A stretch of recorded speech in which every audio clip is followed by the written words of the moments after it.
Buenas chicos, ¿cómo están? Bueno, hoy les traigo farmacología anticoagulante. La idea principal del video era intentar explicar esta imagen, pero como la cascada de coagulación no es lo mismo que explicar cómo funciona una plaqueta, ¿sí? Como vimos en antiagregantes, la segunda idea fue intentar dibujar mientras voy explicando. Pero tampoco funcionó porque mientras iba explicando me di cuenta que escribo más lento de lo que explico. Entonces decidí hacerle una animación con el mismo programa que uso siempre, un programa bastante fácil de usar que yo lo recomiendo mucho, se llama Pencil 2D, es gratis. Entonces les traigo un video animado para explicar el tema de hoy. Primero que nada recordar algunas cosas básicas, principalmente de la hemostasia, qué era la hemostasia. Y la hemostasia básicamente se definía como un mecanismo en el cual nuestro organismo evita la pérdida de sangre o la hemorragia y consta de 4 fases, ¿sí? O 4 pasos, en el cual el primero se trata de un espasmo miógeno local. Este espasmo vascular o miógeno local es un espasmo producido por el tromboxano, que como vimos en el video anterior, el tromboxano tenía propiedades vasoconstrictoras. Recordemos también que tenía acciones broncoconstrictoras y acciones agregantes o proagregantes. Siempre le digo proagregantes para aclarar bien esa parte. Después de este espasmo miógeno local ocurre la formación del tapón plaquetario, ¿sí? O trombo blanco, que vimos en la clase de antiagregantes. Y como tercer paso viene la formación del coágulo sanguíneo o del trombo rojo y el reforzamiento de este trombo por la fibrina. Cuarto y último paso, que no es un tema que voy a desarrollar hoy, el paso que voy a desarrollar es el tercero. El cuarto y último paso es el depósito de tejido fibroso a largo plazo para la recuperación de la herida o del daño que está produciendo la pérdida de sangre. Y así se completa lo que es la hemostasia. Comenzando con la animación, primero vamos a ubicarnos. Nosotros tenemos que estamos dentro de una arteria, esta es la luz vascular, este es el endotelio y esto, digamos, es la matriz extracelular. Se produce un daño local, ¿sí? A este nivel y va a activar la primera vía que vamos a ver hoy. Me olvidé mencionar que este mecanismo de formación de coágulo sanguíneo tiene 2 vías dependiendo la forma de el daño que reciba el tejido. En este caso es un daño endotelial, ¿sí? Que va a dejar expuestas cargas negativas donde van a activar un factor conocido como el factor de Eichmann o factor 12, donde este factor 12 activado por estas cargas va a activar otro factor que es el 11 y este factor 11 activado, vamos a recordar que el 11 activado activa el factor 9, ¿sí? El 11 era conocido como el antecedente tromboplastínico del plasma y el factor 9 era conocido como el factor antihemofílico B. Y recordar un poco hacia atrás que el 12 no solo activa el factor 11, sino que también actuaba activando la precalicreína, formando calicreína, donde estas calicreínas formaban bradicininas, que era un péptido vasoactivo, y también formaba lo que era la plasmina a través del plasminógeno, que era un fibrinolítico. Lo voy a explicar un poco más adelante eso. Es importante entender eso y lo menciono ahora porque recordemos que la coagulación estaba en equilibrio con la destrucción del coágulo de fibrina, con los fibrinolíticos. Había un fino equilibrio entre estos dos mecanismos en el cual servía para mantener la homeostasis de este sistema. Si se exageraba de uno o de otro, iba a haber problemas. Por ejemplo, si se exageraba con la formación del coágulo, puede haber trombos, y si se exagera con los procesos de fibrinolisis, pueden haber hemorragias. Entonces, volviendo a este tema, el factor 9, ¿sí? O también conocido como factor antihemofílico B, es activado por el factor 11, activado, ¿sí? Conocido como antecedente tromboplastínico del plasma, porque el factor 3, que vamos a ver en la vía extrínseca, se conoce como factor tromboplastínico tisular o factor tisular. Son como nombres similares, pero no son lo mismo. El 11 está entonces en la vía intrínseca, que es la vía más larga, y el 3 está en la vía más corta, que es la extrínseca, un daño generalizado que expone colágeno y otras sustancias que se liberan a través de los tejidos. Entonces, volviendo a la cascada, el 2 activa el 11, el 11 activa el 9 y el 9 va a activar al más importante. Primero, este circulito rojo lo hago porque las teorías nuevas de la cascada de coagulación dicen que la vía extrínseca y la intrínseca convergen en este punto. no solamente en el 10, sino también en este punto. Es el punto de convergencia entonces de las teorías nuevas de la cascada de coagulación. Bueno, siguiendo con el tema, el factor 9 o factor antihemofílico B va a activar a uno de los factores más importantes de la cascada de coagulación, conocido como el factor de Stewart-Power, que es el factor en el cual van a converger las dos vías, ¿sí?, en la teoría antigua de la cascada de coagulación, y desde aquí se produce la vía final común. Este factor 9 entonces activa el factor 10, y este factor 10 activado, ¿sí?, junto con el factor de von Willebrand o factor 5 y fosfolípidos y calcio, va a activar a la protrombina formando trombina, ¿sí?, o factor 2 activado. Este factor 2 activado te va a activar el fibrinógeno o factor 1 a fibrina. Para que recuerdes, te voy a mostrar algo que a mí me sirvió mucho para entender esto, que lo saqué de un video, que te voy a poner el nombre porque ahora no me acuerdo, que mencionaba, yo lo voy a hacer a mi manera, lo voy a modificar un poco, pero es así. Tenemos el factor 12, desciende, ¿sí?, un número que desciende, activa el factor 11, desciende, y ahora te lo pongo en verde, el factor 9, ¿sí? 12, 11 y no 10, sino 9. Y este asciende y activa al factor 10, que es el más importante y por eso te lo pongo en azul. Esto es la vía intrínseca. La vía extrínseca básicamente es el factor 3 que activa al factor 7 y el 7 activa el 10. Vía final común. El 10 activa al 2, a la protrombina, y la protrombina activa el fibrinógeno. Esta es la forma más simple de entender cómo funciona la cascada de coagulación. 12, 11, en vez de 10, 9, y de 9 ascendemos a 10, ¿sí?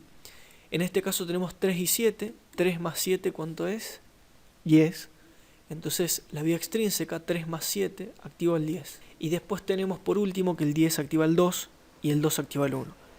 No olvidemos que el 10, conjuntamente con el 5 y fosfolípidos y calcio, activa a la protrombina. También recordar que en la teoría nueva de la cascada de coagulación, el 3 y el 7 conjuntamente activan el 9 como una segunda vía de convergencia. La primera vía de convergencia era entre el 10, ¿sí?, el 7 y el 10, y el 9 y el 10, y la segunda vía es el 3 y el 7 activando el 9. Ese mecanismo sencillo para que tengas en cuenta para acordarte de una manera más fácil. Y en este caso te menciono que es la vía intrínseca, a partir de la 10 es la vía final común, y esta vía más larga, que es la vía intrínseca, se evalúa con el KPTT. Siempre me ayudó a mí a recordar que la vía más larga, que era la vía intrínseca, la vía dentro de lo que es la arteria, se evaluaba con el más largo, con las siglas más largas, que eran KPTT, y la más corta, que era la extrínseca, era con el APP o QUIC. El tiempo normal es de 25 a 45 segundos. Los fármacos que se siguen con la KPTT son las heparinas. Pasando a la vía extrínseca viene por un daño generalizado. Sí, más que un daño local. Te apunto a esta zona. Acaba de ocurrir el daño generalizado. En ese caso intenté dibujar objeto punzante y cortante que ingresa, sale, destruye tejido y se liberan fosfolípidos y el factor 3. Este es el factor 3. Como te dije, también conocido como factor tromboplastínico tisular, ¿sí? Porque el 11 era del plasma y actuaba en la vía intrínseca. En este caso, en la extrínseca se libera factor tromboplastínico tisular que va a activar al factor 7. Y 7 más 3 activaban al 10.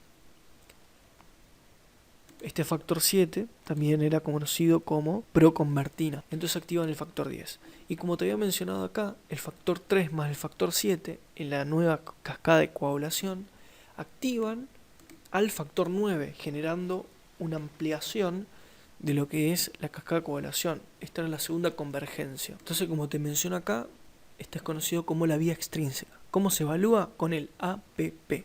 Como era la vía más corta, recuerdo que así se evaluaba básicamente la vía extrínseca, con el APP.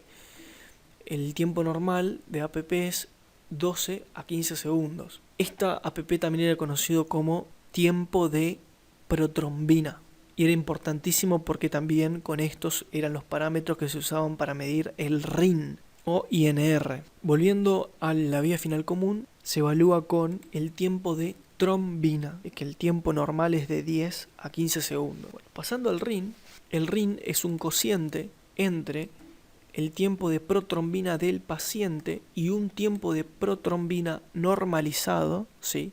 Es decir, un promedio, o es decir, un estudio internacional que promedia que ese es el valor normalizado o normal, que debe estar siempre entre 0,9 y 1,3.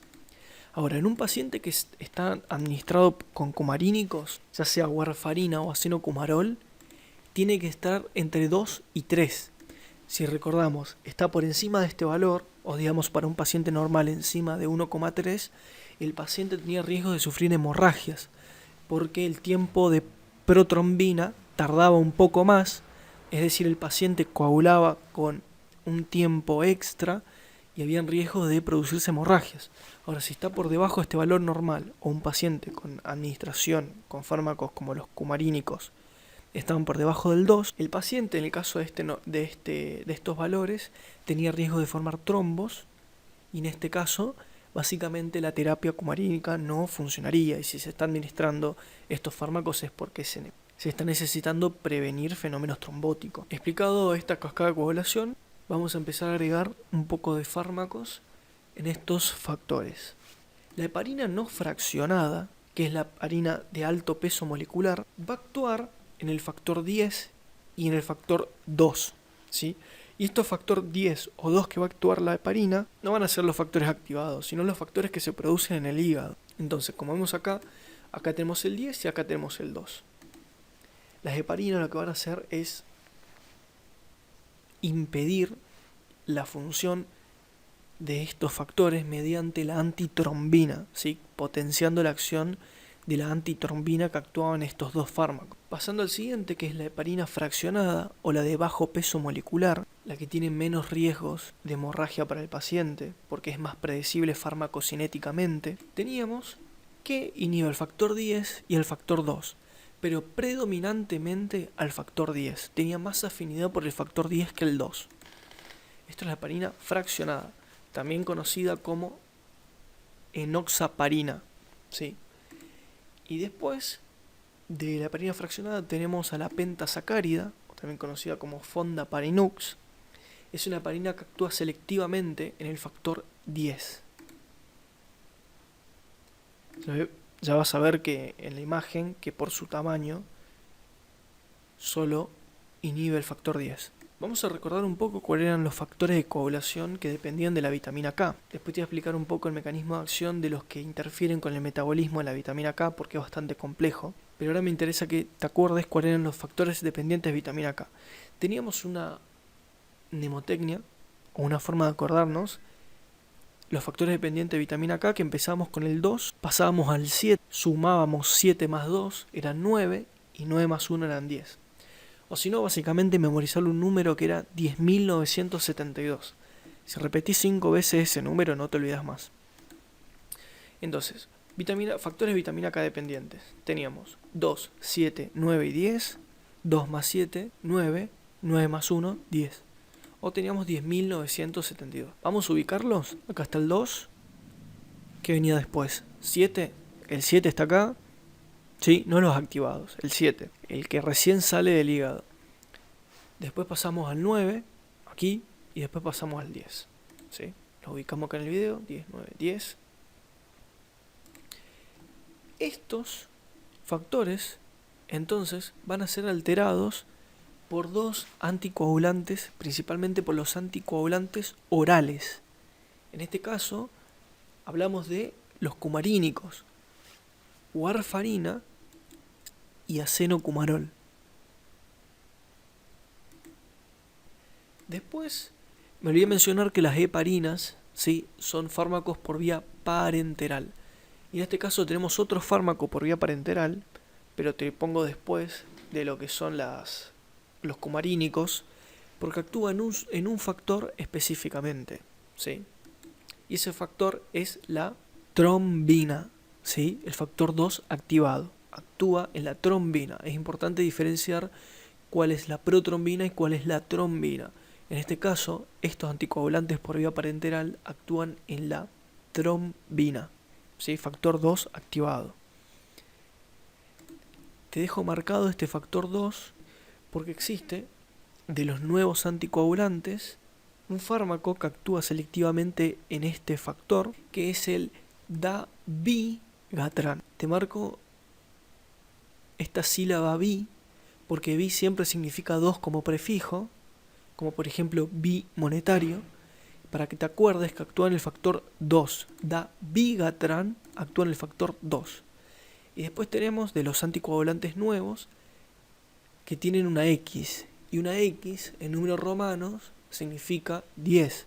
Entonces estos fármacos como rivaroxaban, edoxaban, apixaban, entre otros, actúan selectivamente sobre el factor 10. Bueno, y estos son todos los fármacos que actúan en la vía de coagulación.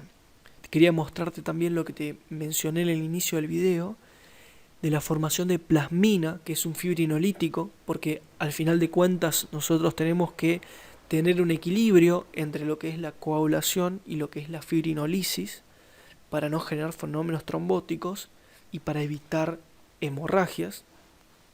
Entonces recordemos que el factor 12 no solo activaba el factor 11, sino que está mal hecha la animación acá, recién me doy cuenta, pero el factor 12, es decir, este factor acá, a ver si lo puedo rayar un poco, este factor es el que activa a la precalicreína, ¿sí?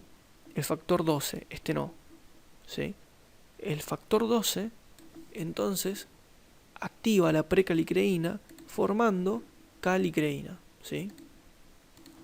El factor 12 activa la precalicreína formando calicreína. Y la calicreína liberaba bradequininas, ¿sí? A nivel del endotelio, una sustancia vasodilatadora, un péptido vasodilatador, y a su vez activaba plasminógeno, formando plasmina, ¿sí? La plasmina era un fibrinolítico. Existen fármacos también fibrinolíticos, como la streptokinasa. En realidad no es un fármaco, sino un compuesto de una bacteria conocida como Streptococcus beta hemolítico, pero bueno, en este caso no voy a explayarme sobre eso. Bueno, mencionado este mecanismo de coagulación normal, podemos desarrollar lo que es la farmacología anticoagulante, ¿sí? Bueno, los anticoagulantes los podemos dividir en parenterales y orales. Los parenterales, como te había mencionado, eran dos. Teníamos las heparinas y teníamos por otro lado las irudinas, ¿sí? Como violidurina, lepidurina, lesidurina.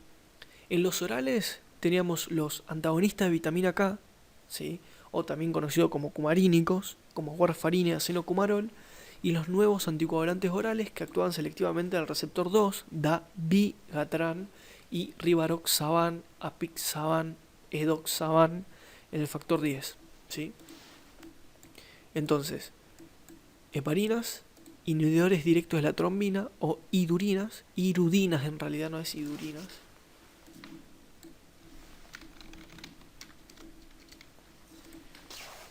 Los antagonistas de vitamina K o cumarínicos, y los directos que teníamos del 2A y del 10A, ¿sí? Dabigatran y lo que te había dicho. Bueno, vamos a empezar hablando sobre heparinas. Las heparinas, es importante mencionar que deben tener seguimientos con el KPTT. La heparina no fraccionada de alto peso molecular, vas a ver en el Goodman y el Flores que también se lo denominan así, HNF, sus siglas. Su mecanismo de acción era unirse y optimizar la antitrombina 3.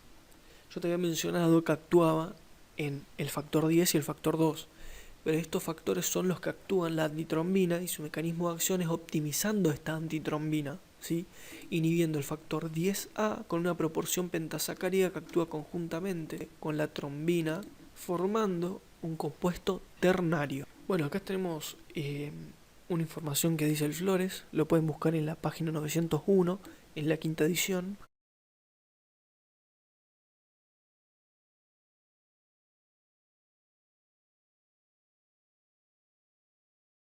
Podemos entender mejor un poco con la imagen. Esta imagen es del Flores.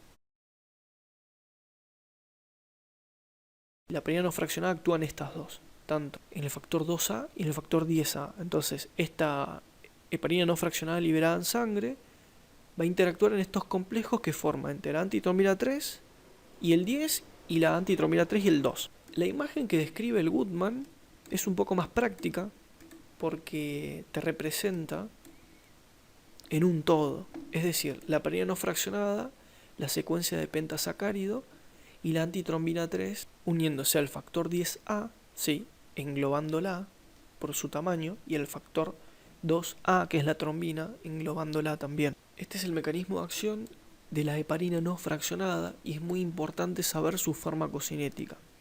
La heparina no fraccionada se administra por vía endovenosa por infusión continua con controles de KPT, o también se puede administrar por vía subcutánea para profilaxis de enfermedades tromboembólicas. La vida media es de 30 a 60 minutos. La eliminación extrarrenal es mucho más rápida porque se metaboliza por macrófagos. Una característica importante de las heparinas de alto peso molecular no fraccionadas es su farmacocinética impredecible. Nosotros tenemos que no se absorbe por mucosa gastrointestinal, por eso es que no se administra por vía oral. Por vía subcutánea la biodisponibilidad va del 22 al 40%, mientras que por endovenosa sabemos que es del 100%, obviamente, por una cuestión farmacocinética, y que se fija a proteínas del plasma, muy importante esto, que es la albúmina. Si recuerdan los sitios, por lo menos los más importantes, la mnemotecnia guardiadita, que era warfarina, diazepam, digoxina y tamoxifeno, que eran los que principalmente se unían a la albúmina. A dosis fijas, como había mencionado, hay menores concentraciones por la variabilidad de la respuesta anticoagulante. Se dice que la semivida es dependiente de la dosis como del tiempo y aumenta tanto si se aumenta la dosis como la duración de la administración. Se dice que para lograr una acción inmediata, esta infusión suele ir precedida de una dosis de choque o bolo por vía intravenosa. Por debajo es ineficaz con riesgo de trombosis y por encima es peligrosa con riesgo de sangrado cerebral, ¿sí? Hemorragias multifocales, principalmente a nivel central, que como sabemos puede ser mortal. Los usos de las heparinas se dice que es el comienzo de la trombosis venosa profunda y la tromboembolia pulmonar aguda por su inicio de acción rápido, o también para la trombovenosis profunda para pacientes internados en decúbito supino por mucho tiempo.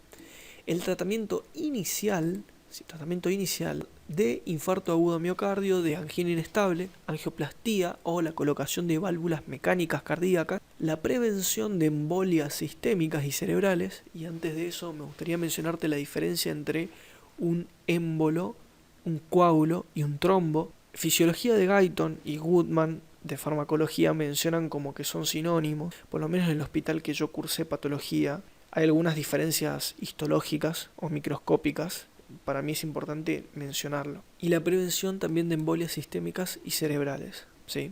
Principalmente pacientes con fibrilación auricular, porque si recordamos, el paciente que tenía una fibrilación auricular se podrían generar lugares de éstasis, principalmente en las orejuelas, y los pacientes con válvulas mecánicas también tenían riesgo de trombosis, entonces también se podría usar esta heparina para esos pacientes.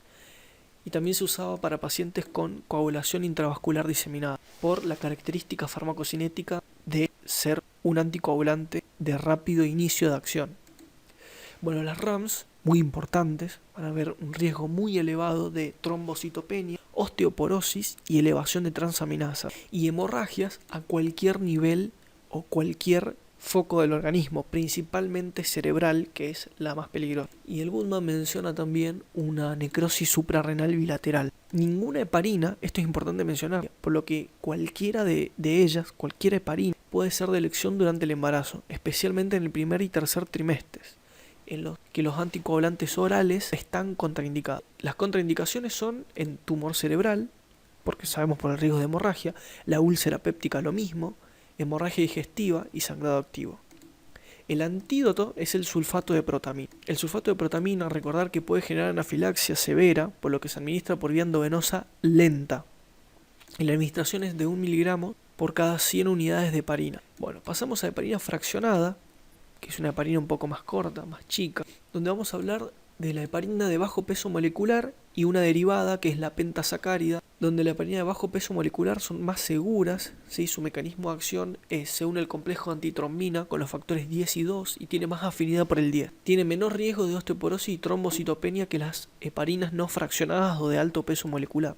Y acá tenemos unas imágenes del Flores, la misma imagen anterior, pero esta vez con la heparina de bajo peso molecular, donde principalmente tenía más afinidad por el 10, sí, pero también podría actuar en el 2. Y una imagen del Goodman, bastante más clara, en donde muestra la unión con la antitrombina que se unía con al factor 10. Pasamos entonces a la farmacocinética. Tenemos que la administración es subcutánea 1 o 2 veces al día. La biodisponibilidad subcutánea era mucho mejor que la heparina no fraccionada y el tiempo de vida media es más larga. La eliminación renal es dependiente de la dosis.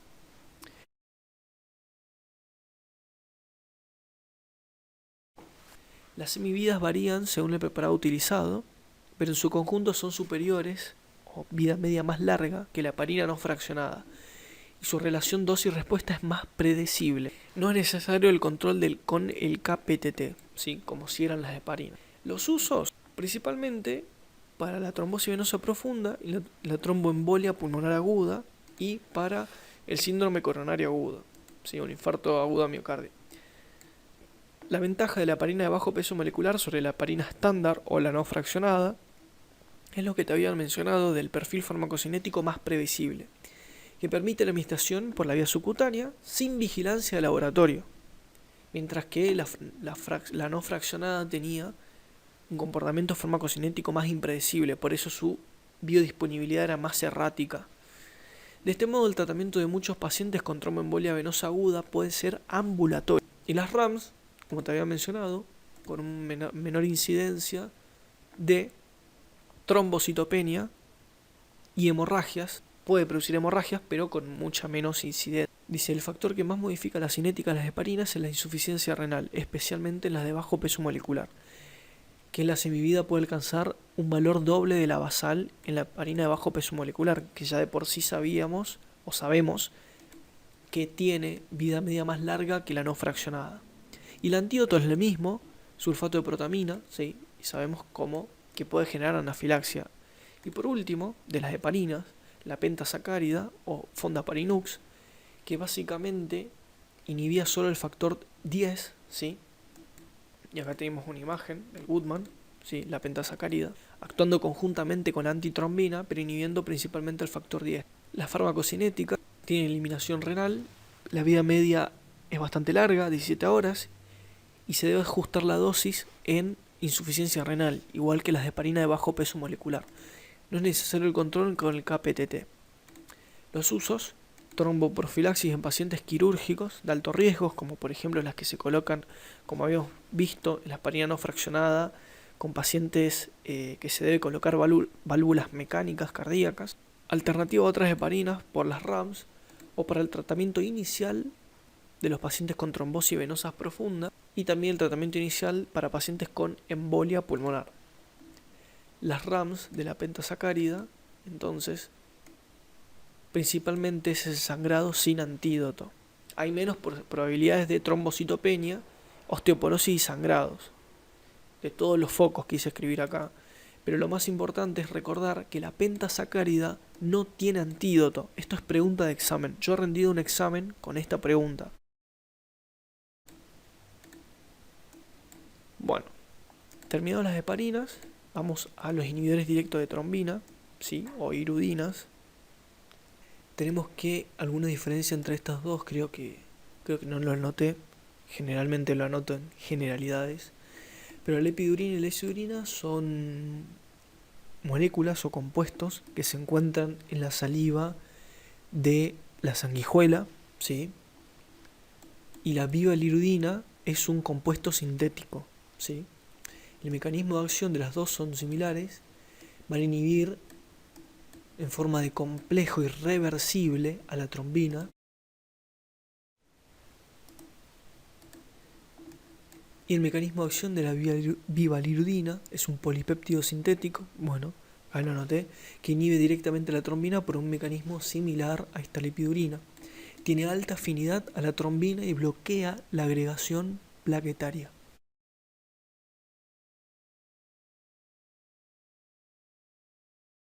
Bueno, y una comparación farmacocinética, primero que los dos se administran por vía endovenosa, la vía renal es menor en bivalirudina y los dos requieren vigilancia con KPTT. La eliminación de bivalirudina se puede agregar la escinsión proteolítica. Bueno, los usos van a ser similares. La trombocitopenia inducida por heparinas también se comparte con la bivalirudina, es decir, que cuando las heparinas generan trombocitopenia se reemplazan con estos fármacos.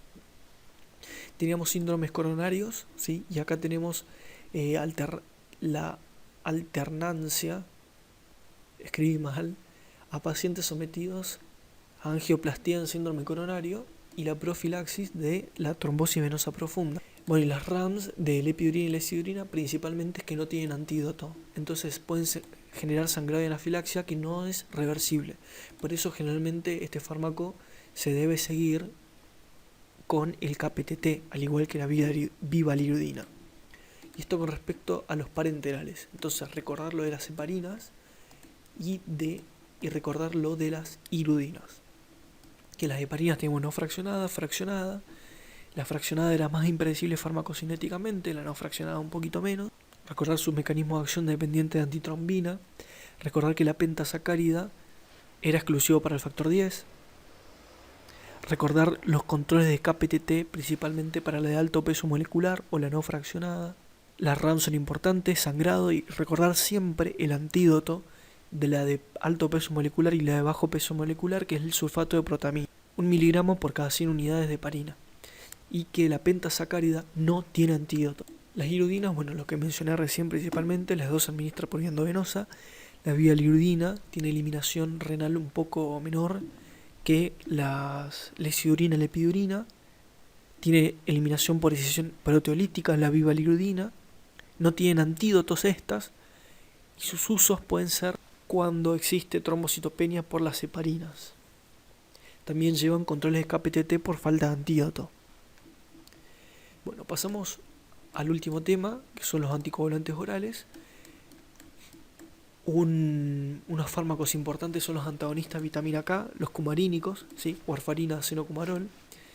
Voy a mencionar un poquito la historia de este fármaco. Si querés lo podés saltear, te voy a poner los minutos, ¿sí?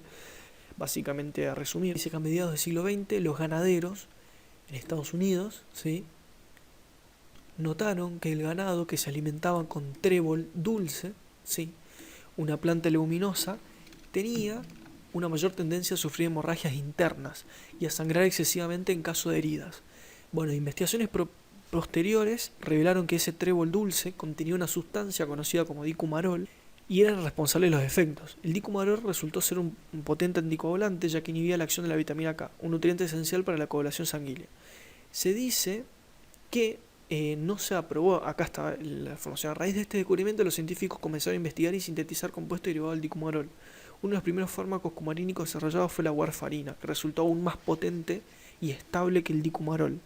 La warfarina fue utilizada por primera vez como raticida, pero posteriormente se descubrió su utilidad en la prevención y tratamiento de trastorno de coagulación. Pero bueno, una cosa interesante de esta historia es que esto está en el Goodman, ¿sí?, que menciona que en la Alumni Research Foundation reconoció, pero no aceptó el potencial de warfarina como anticoagulante, por el temor a la toxicidad que tenía este fármaco de generar hemorragias. Pero en 1951 un recluta del ejército sobrevivió sin ningún problema a un intento de suicidio con dosis muy grandes de warfarina.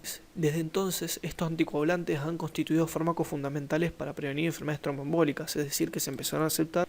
Bueno, y el mecanismo de acción básicamente inhiben, ¿sí?, a la VCOR, impidiendo la formación de vitamina K.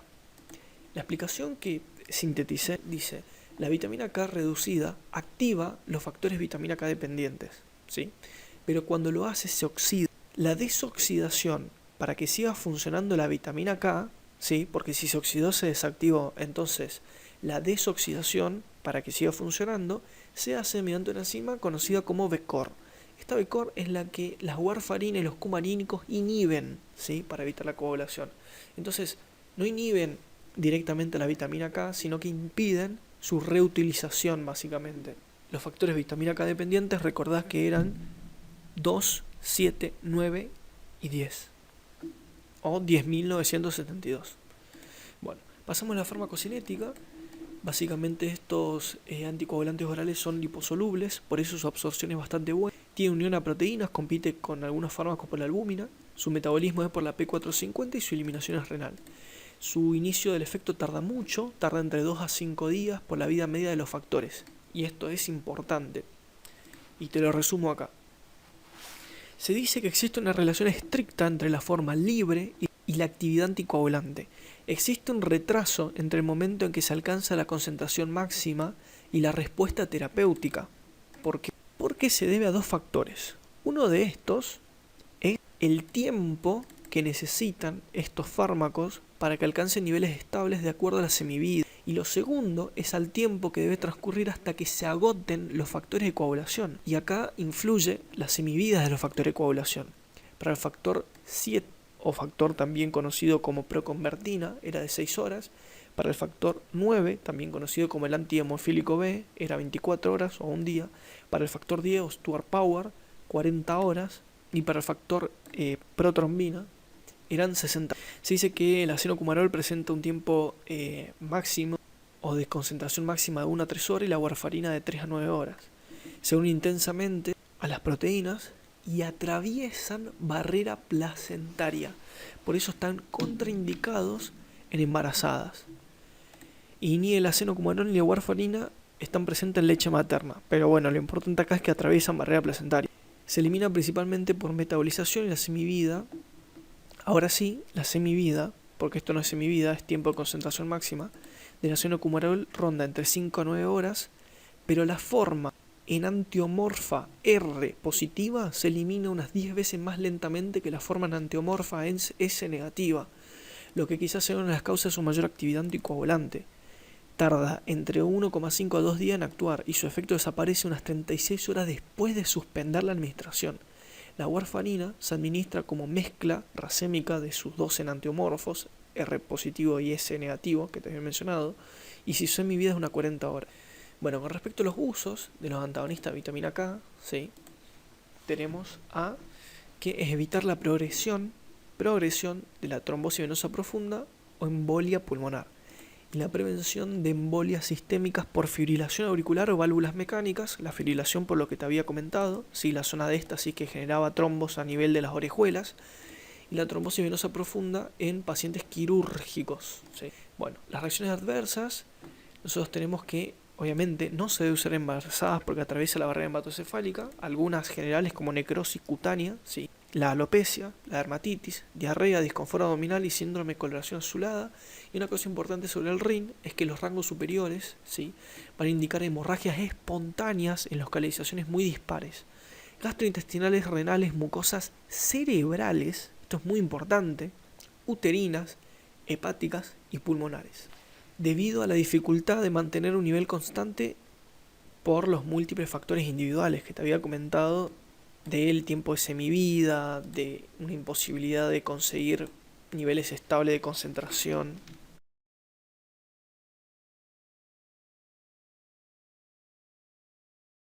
Y en los rangos normales, o sea, cuando tenemos RIN en rangos normales, tenemos sangrados abundantes pero a nivel local, ¿sí?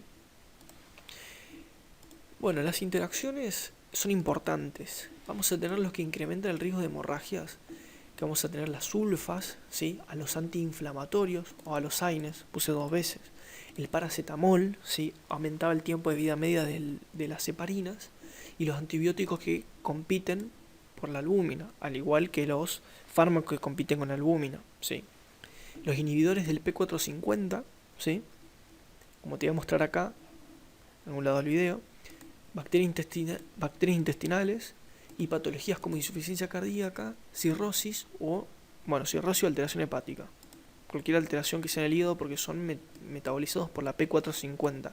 Y también los que son estimuladores de la P450.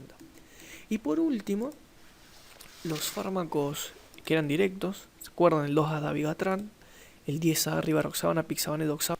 Dabigatran, junto a estos fármacos también inhibidores del 10A, son fármacos muy caros, ¿sí? Además de que su antídoto también es muy caro y no se encuentra en nuestro medio. La farmacocinética obviamente es vía oral, va a tener interacciones con inductores inhibidores de la P450, va a tener activación hepática, ¿sí? Es decir, que son profármacos y su vida media ronda de las 12 a 17 horas con eliminación renal. El uso lo mismo, para trombosis por fibrilación auricular, ¿sí? Las RAMS, bueno, más de lo mismo por ser un anticoagulante, hemorragias y mala tolerancia gastrointestinal. Cuando pasamos a la apixaban, rivaroxaban, edoxaban, que es del 10A, vamos a tener que también son fármacos caros y sus características van a ser, primero la apixaban, obviamente vía oral 1 o 2 veces por día, la absorción es completa, no son profármacos, es decir que no tienen activación hepática, su vida media va de 5 a 13 horas, pero sí tiene metabolización por la P450 para su eliminación. La eliminación es bifásica, 2/3 en el hígado y el siguiente 3/3 en el riñón. Bueno, los usos de la apixaban, el infarto de miocardio de alto riesgo, la fase aguda del TEPA, tromboembolismo pulmonar agudo, fibrilación auricular con riesgo de trombosis y la profilaxis de la trombosis venosa profunda. Después el rivaroxaban, casi lo mismo, 2 veces al día, pero la biodisponibilidad es un poco más baja y el tiempo de vida media va entre 8 a 15 horas. También tiene metabolismo por P450 y tiene eliminación renal, ¿sí? Sin alteración. El edoxaban vamos a tener para embolias sistémicas con fibrilación auricular no valvular con un buen perfil de eficacia y seguridad. Bueno, los antídotos para los inhibidores del 10 son muy caros. El idarucizumab, que es un anticuerpo monoclonal, como pueden ver, son anticuerpos monoclonales. Bueno, esto es todo con respecto a anticoagulantes. Espero que te haya servido. Y cualquier corrección que tengas sobre el video me gustaría leerte en los comentarios. Muchas gracias. Bueno, y por último, chicos, quería traerles esto, que es un texto que está en la guía de la Facultad de Ciencias Médicas de la UNC. No creo que tomen esto, por eso lo dejo por último, pero no está de más comentarles un poco. Les hice una animación para que no sea tan aburrido, y es sobre el sistema fibrinolítico. Primero, ¿se acuerdan que les había dicho en el comienzo del video que el factor 12, ¿sí? No solo activaba el factor 11, sino que activaba también a la precalicreína, formando calicreína, que la calicreína formaba bradicininas que eran vasodilatadoras y también a su vez activaban una molécula muy importante conocida como plasminógeno, donde va a activarse y formar plasmina, y la plasmina es un fibrinolítico. Son los que habíamos visto en el video, en el comienzo del video. Pero existe otro compuesto muy importante también que se libera del endotelio, que como pueden ver acá abajo, el endotelio empieza a liberar, no va a liberar por una exocitosis, lo dibujé así como para que sea más entretenido, y libera un compuesto conocido como activador tisular del plasminógeno, ¿sí? Lo que va a hacer es activar el plasminógeno, va a formar plasmina. Este activador es exclusivo de la sangre, ¿sí? Sus concentraciones solo se encuentran en sangre, mientras que existe otro análogo que es la uroquinasa, que es extravascular, ¿sí? Es decir, está en la matriz extracelular, porque se puede encontrar en orina, por eso, entonces cumple funciones fibrinolíticas en la matriz extracelular. Pero este compuesto también tiene otras propiedades, como activar el factor 12, sí, activa el factor 12 e inactiva otros dos factores que son el 5 y el 8. Si recuerdan, el 5, von Willebrand, el 8 era el factor antihemofílico A, porque el B era el 9. Bueno, otra cosa importante acá abajo es que el factor activado 2, es decir, trombina, junto con algunos mediadores inflamatorios como el factor de necrosis tumoral alfa, existen otros también mediadores inflamatorios que van a participar en esta activación, como por ejemplo factores de crecimiento, creo que también la angiotensina, algunos lípidos, creo que una hormona también que es la insulina, puede generar una activación del endotelio de las plaquetas, liberando un compuesto conocido como o compuestos conocidos como inhibidores del activador del plasminógeno, que son agentes protrombóticos, ¿sí? Como vieron ahí, protrombóticos. Inhiben al activador del plasminógeno. En este caso podría decir que es el TPA. Entonces no se va a formar plasmina, no va a haber fibrinolisis. A su vez existen otros, que apareció recién acá, que es el TAFI, o también conocido como inhibidor de la fibrinolisis activable por trombina. Por eso también lo hice al lado de la trombina. Y por último, existen compuestos, digamos, que pueden generar fibrinolisis cuando el trombo está formado, ¿sí? Una de esas es una toxina que he mencionado en el video, de los estreptococos beta hemolíticos, así que es la streptokinasa. Y eso es todo por hoy.